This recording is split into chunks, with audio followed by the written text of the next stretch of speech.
You ever lie awake at night wrestling with your thoughts? Maybe you're running through a conversation from the day thinking, did I say the right thing? Maybe you're dealing with something unfair, something you didn't deserve, and you're going, Lord, do you see this?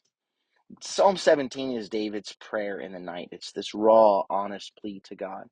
He starts off with confidence, saying, Lord, hear me because I'm coming to you with a valid request, with a righteous plea. I'm not trying to fool you. So as far as I can see, as far as I'm aware, I've kept my words pure. I've stayed on your path, and you've tested me, Lord. He says, you searched me in the night, and you found nothing.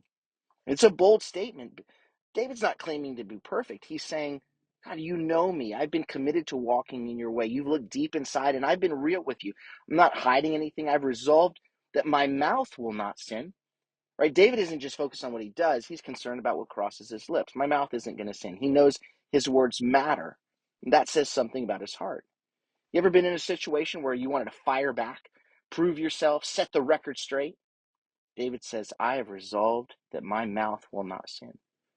He knows that when pressure comes, the quickest thing to betray you is your words. When you're angry, when we're afraid, when we feel surrounded, our mouths reveal what's really in our hearts. But David's already decided before the difficulty even comes that he's going to keep his speech pure. Again, he says, I've resolved my mouth will not sin.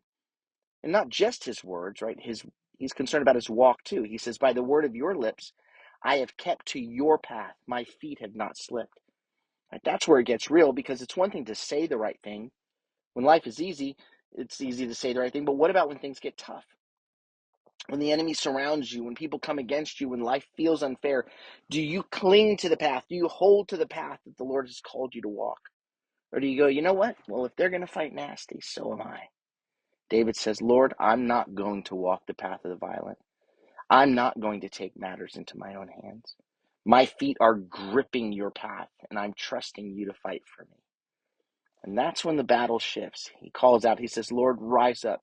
You fight. You confront my enemies. You protect me like the pupil of your eye. Hide me in the shadow of your wings.